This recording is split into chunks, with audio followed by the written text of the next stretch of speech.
Olenka, and today we are making butternut squash soup or cremita de zapallo. Okay, my friends, if you would like to know all the details about the recipe, follow me and I'll guide you step by step. What do we need? We need some chicken stock or broth. We need some butternut squash, little potatoes, like half a cup, 3/4 of a cup potato with skin and everything, no worries, well washed. We need some celery and some carrots, a little bit of ground fennel because it will help definitely with the aroma and everything. We need some Parmesan, some pepper, some cream, butter, and salt, and that's it. On my pot, I have my chicken stock. In here, I am going to add my celery stalk and my carrots that I roughly chopped. This goes in. This will be followed by my butternut squash. And then I am going to add my potatoes. And once again, you do not need any perfection on the cuts because all of these is going to be puree or blend, so no problem with that. To this I am going to add some ground fennel and salt. I am working with my homemade chicken stock, but if you are going to get chicken stock from a store, try to look for low sodium. Otherwise, if you already have some chicken stock which is full sodium, be careful with the amount of salt that you are going to use. You don't want these to be, like overly savory, right? And I am going to add a little bit of pepper. I'm going to cover this, and this is going to boil, and this is going to cook for about 20 minutes or so. When do you know you have to stop? After you can pinch a piece of your butternut squash and you can sort of like mash it with your fork. That's when it's ready. You turn it off, and I'll show you then when it's the time to turn it off. Let's see the doneness. Ooh, see? Super soft. And the butternut squash. Everything looking good.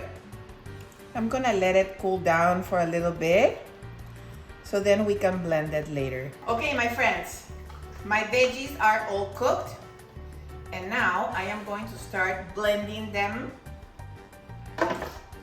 so then we can have a very silky soup.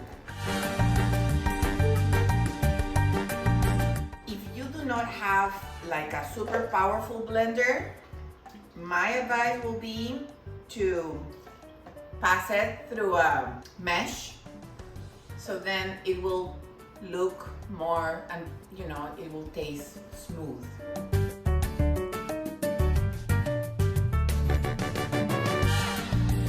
Okay, I am going to add my Parmesan in here and maybe a little bit of cream. Now I am going to return my cream to my pot because I would like to finish it with a little bit butter and a drizzle of cream. I add my butter and see how silky this is.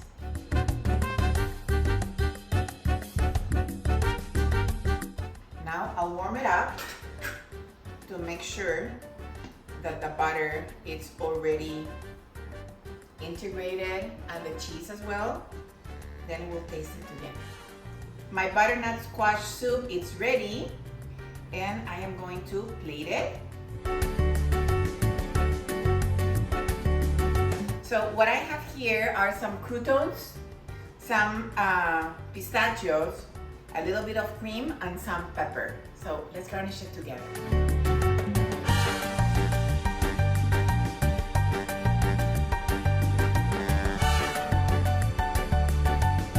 Yay! I can wait. Let's try it, my friends. Let's see. Cremita de zapallo. This butternut squash soup tastes like my childhood. I mean, I grew up with this soup, you know. In Peru, most of us kids, we have this cream as one of the basic soups when you are growing up. And this one tastes absolutely delicious. The pistachios actually add that nuttiness that complements the butternut squash and the fennel actually, and balance the sweetness. I absolutely love it. And I hope that you give it a chance and you use all of your secret weapon that lives there inside of you, because I am sure that you are going to love it. Once again, my friends, thank you so much for watching, and see you soon.